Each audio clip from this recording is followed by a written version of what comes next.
Hi everyone, I'm Sean from Refoundry.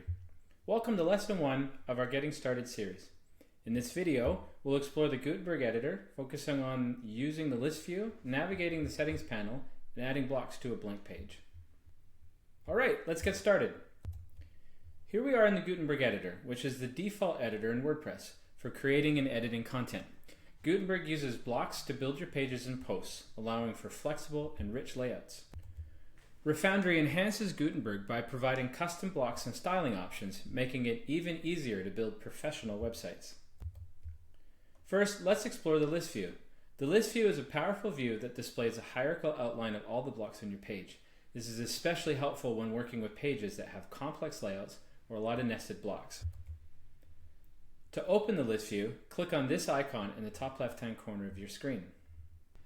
The list view panel appears on the left side of the editor, and as you can see, it displays a structured outline of all the blocks on this page. You can see that our page consists of several blocks, including headings, paragraphs, images, and layout blocks like containers, rows, and columns. The list view allows you to quickly navigate to any block on your page. For example, if I click on the heading block, you can see that it highlights in the editor. Vice versa, if I click on a block in the editor, it highlights in the list view. This is especially useful when dealing with nested blocks, and it makes it easy to find your way around more complex layouts. You can also collapse and expand groups of blocks to simplify the view. For example, here's a container block that contains several nested blocks. I can also use the list view to rearrange blocks. Say for example, I'd like to move this paragraph block above this heading. I can just click and drag it. I generally recommend keeping the list view open at all times while you work. It makes it especially easy to navigate around complex layouts. Next, let's look at the settings panel. This panel contains all the options for customizing your blocks and the overall page and post settings. You can open or close the settings panel by clicking this icon in the top right hand corner of your screen. When the settings panel is open, you'll see that there are two tabs at the top, one called block and one called page. The block tab shows all the settings for the currently selected block, while the page tab contains the settings for the entire page. Let's see how this works.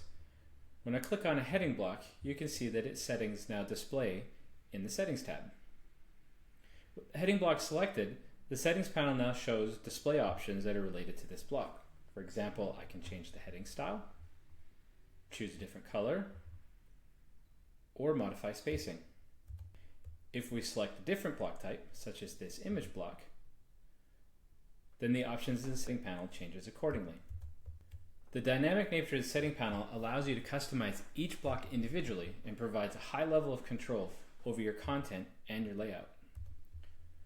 Under the Page tab, you can adjust settings that affect the entire page, such as the template used, featured images, and taxonomy settings.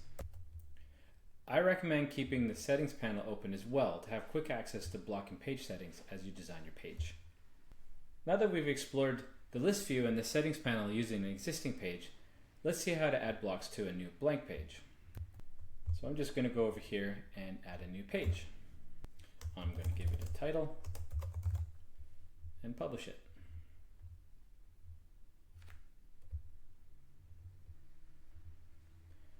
You can see, because this is a blank page, there are no blocks to display in our list view. Let's start adding blocks to our page.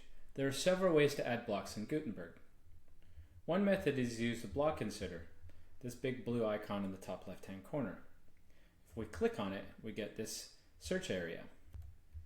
This allows us to browse through all the categories or search for specific blocks. Let's search for heading.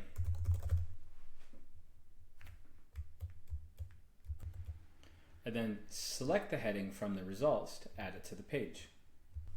Clicking on the block now allows me to add content in the editor. And if we expand our list view, we can see that it is now listed in the block list. Some blocks will also come with their own inserter icons. So if I add a container block to our page, you can see that it has its own black inserter icon. This allows me to insert blocks inside this block instead of just to the general editor page. So clicking on this gives me a smaller search view, very similar to the larger one. and I can type in row and add that to my page. I can also add a column to the row. Inside any empty layout block, you'll see this placeholder content here. Clicking on this allows me to automatically add a paragraph block to the page. And you can see once again, the list view updates with the blocks that are added. We can also insert new blocks by simply hitting the Enter key. So at the end of my heading block, if I hit Enter, it now automatically adds a paragraph block. The third and final method for adding blocks to a page is using a slash command. So if I type in /, I now trigger a similar search block.